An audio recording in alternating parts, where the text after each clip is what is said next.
Hi, it's Laura at Aquamarine18. Thanks for stopping by my channel today. Welcome or welcome back. This is my VR to the tag MoreThanAWitch. I was tagged by my friend Manuela over at Place of Stillness, and the tag was started by Abi the Witch. I'll tag both of them below, or link to their videos rather. I'm happy to play along as I have been tagged. I don't identify as a witch, I'm a druid, but I consider my practice to be perhaps witchcraft adjacent. I've taken a Reclaiming Tradition core class in witchcraft, so I have some, experience in that area, but I am witchcraft adjacent rather than a witch, but happy to be part of the community. So there are 11 questions. I will timestamp below because it'll be a ramble, I'm sure. I haven't really prepared anything. I gave the questions a once over to see that I didn't need to prepare anything and turned the camera on. So here we go. Question number 1. What is your name? Any stories or meanings connected to your name? My name is Laura, and I don't really have much in the way of an interesting story about that. I do know from my mom that my parents had decided before they had children that they would not be naming any of us after any relatives. So they specifically chose names for all of us, and there are 3 of us. I'm the oldest. They chose names that none of our recent or known relatives have had. So my first name, which is Laura, and my middle name are names that my grandmothers, aunties, etc. do not have. And my surname is my dad's last name. Not a very interesting story. So, question number 2, how old are you? I'm 35. Also not a very interesting answer, and probably the shortest one I've ever given in a tag. Question number 3, do you use astrology, Western or real sky? What are your big 3? Well, my big 3 are a Pisces sun, a Taurus moon, and a Sagittarius rising. I don't so much use astrology as I do explore astrology. I'm very interested in astrology, and so I have been delving into my own birth chart. I have been delving into some consenting friends' birth charts who have kindly agreed to be guinea pigs in exchange for me writing something for them about their birth chart, with of course the understanding that this is a learning experience for me and not any kind of substitute for the professional readings that astrologers give. I'm also really interested in the ways in which astrological phenomena might affect me or play out in my life. So I have been looking at moon phases, full and new moons particularly, as well as things like retrogrades, significant natal transits, when an outer planet goes to a new sign, things like this, and journaling a bit about that. My friend Avery Fawcett, who's fabulous, I had a astrology kind of consultation with, and Avery really helped me to figure out some key areas in this sense to kind of look at, because I find astrology very, very overwhelming. Like, there's a lot. So I found that very helpful. And for my 2023 planner setup, which I will share in more detail in another video, I've made a journal in a traveler's notebook insert for this purpose, as well as for observing and connecting with the weather, which I have been doing for over a year now. And so I've just written in, a few little notes, the sign that the moon is in, some moon phase stickers, in order to have that kind of reference. And then I've also got a ephemeris printed out in the back. So I'm exploring. I don't know that I've explored enough to say that I use astrology, but that's where I'm at. Very, very beginner. Question number 4. Did you grow up in a religious household? What religion?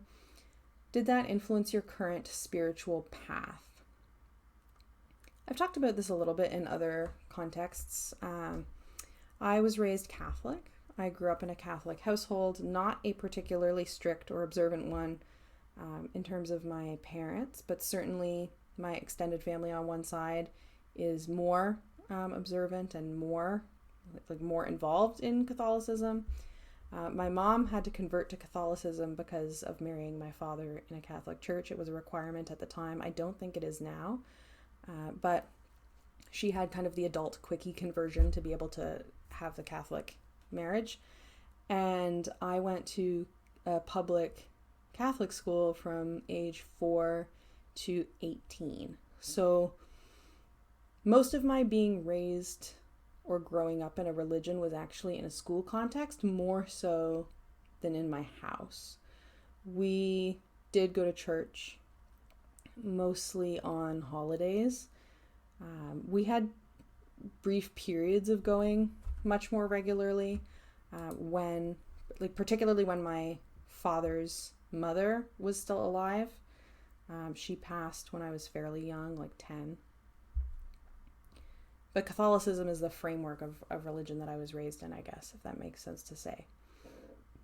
Did that influence my current spiritual path? I would say yes, but not in the sense that my path now in any way resembles Catholicism. It most certainly does not.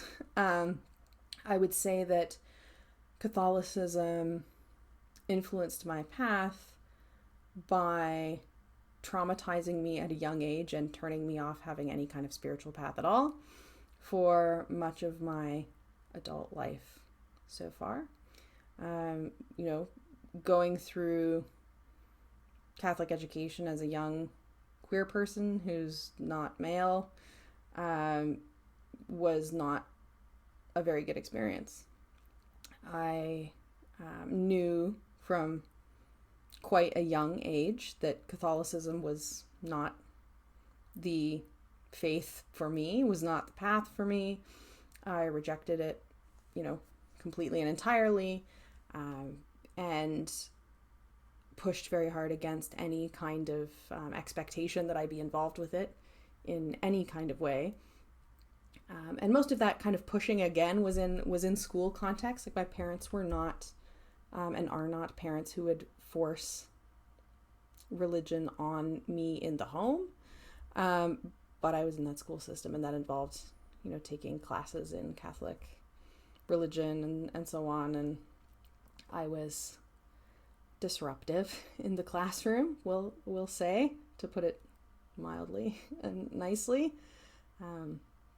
Plenty of calls home to the parents about that. I was left, coming out of that as rejecting not just Catholicism, but kind of religion and spirituality entirely. Of course, I knew that there were lots of ways to be religious or to be spiritual that were not Catholic, and I had friends of many different religions growing up, so I was exposed to different religions growing up, but I feel like really kind of the organized religion aspect, I was vehemently pushing against hard. And so I was not on any kind of spiritual path for a long time. I, now as a Druid, which I've been practicing for over a year, and before that as kind of a eclectic, nature-based pagan kind of practitioner in a broad sense, I have been, for the most part, pretty averse to joining any kind of groups or anything that seems to be very organized. I've tended towards being very solitary. Joining a Druid order was a very big experience for me. It was very difficult. I knew that I wanted to be a part of it, I think, but I also felt very nervous. I needed to ask a lot of questions. I needed to kind of be in the online spaces of the Druid group to be able to kind of poke around and see what the discourse was like, asking questions about the kind of inclusivity statement and how that came about and things like this. I was very hesitant, and I would chalk that up to trauma from Catholicism. And sometimes I do feel like, I experience kind of residue of that trauma when I'm learning something new around some of the Druidry practices that are, um, quite formal in the sense of like formal ritual. Sometimes I need some time to really think about how to make that work for me and get comfortable with that. I love being a druid. I love druidry. I love my path. I love my practice, and I'm very happy in it as it, evolves and shifts and goes in different directions.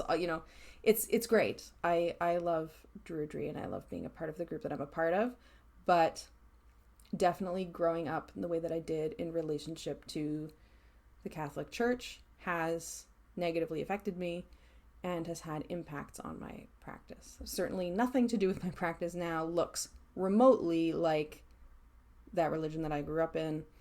That certainly, experience of growing up the way that I did has impacted me. And I think that that's probably true for, not to answer the question for everybody, I think that's probably true of all of us that, were or weren't raised in any kind of religious way. Like, of course, that has influences on who we are now. So I told you I was going to ramble. That's question number 4. Question number 5. What are you manifesting for your future? I feel like I'm not doing much of this right now. For folks who don't know, I recently made a very substantial career change, and I feel like that was something that I was working on bringing about and planning and thinking about and taking action around for quite some time. And now that that shift has happened, I'm just kind of enjoying where I'm at, to be honest. I do, of course, think about making changes to things. I would say that I'm, in terms of intention setting around the moon phases and things like this, which I do practice, I've been working around work-life balance a little bit as my former career winds down, over the next month or so, just making sure that that happens in a good way. But really, I'm pretty happy with where I am right now. So, number 6. Do you have a favorite season? What time of year makes you feel the most authentically you? I love the summer because I like swimming and being outside, and I don't like wearing a lot of clothes. That's, that's the honest answer. If it is very warm outside and I can be swimming in the lake, I'm happiest. I also love camping and just any kind of outdoor activity like that. And I really struggle physiologically, we'll say, without getting into too many health details, with cold weather, in terms of chronic pain and being pretty stuck inside in the winters that we have here. So, that's really the opposite. I thrive in hot weather. I like spring and fall too, but summer is my season. Number 7. Do you have a favorite color? Do you feel this is your aura color? If not, what do you think your aura color is? My favorite color is green, and I have never given auras any thought whatsoever. I could not tell you anything about auras or aura colors. I don't know what color my aura is. I don't know if I have an aura, but I really like the color green. Number 8. Do you have a job, career, or lifestyle that makes money or helps support you and your family in any way? What do you do? I do have a job. I have several of them, which is going to be changing soon as a contract wraps up. But my career, my job, my full-time permanent job that I love, I am a housing counselor. I work at a nonprofit that is a multi-service agency, and I work in a program within that agency that focuses on housing. So I work in a kind of drop-in clinic that folks can come to who are experiencing difficulties with their housing. That could be things like an eviction notice, or falling behind on a bill, or soured landlord-tenant relationship, or maybe someone is experiencing homelessness. There's a really wide range of folks who come to us. Someone needs to look for new housing but is experiencing barriers to conducting that search, maybe with not being comfortable on the internet, or having a language barrier, literacy barrier, things like that. We provide support in all of these different circumstances. So that is my career, which I love. I have been a part-time professor since 2016, and that is the career that I've been leaving and moving into this full-time nonprofit sector housing counselor role. I am currently teaching a third-year sociology course focused on sociology and sexuality, a course that I've taught many times before, and I enjoy teaching as a night class. It will be ending with the end of this semester, so in kind of mid-December of this year, and I don't intend to go back to teaching anything anytime soon, but that is a current job. I'm also a elected labor union executive. I'm part of the labor union that represents part-time professors and other academic workers at the university that's in the city where I live. So I am specifically the lead steward, which means I do grievances, arbitration, support members if they are called into kind of disciplinary hearings. I liaise between members and the employer. I've also participated in bargaining collective agreements. So that's my third job. That's a very, very part-time one, like 5 hours a week, that I was recently re-elected to, and I really enjoy as well. So that's my professional life right now. Very busy. But I'm really happy and really grateful to have landed in this housing counselor position that I really like, and I really like where I work. I really like the folks that I work with. I'm really happy in my job.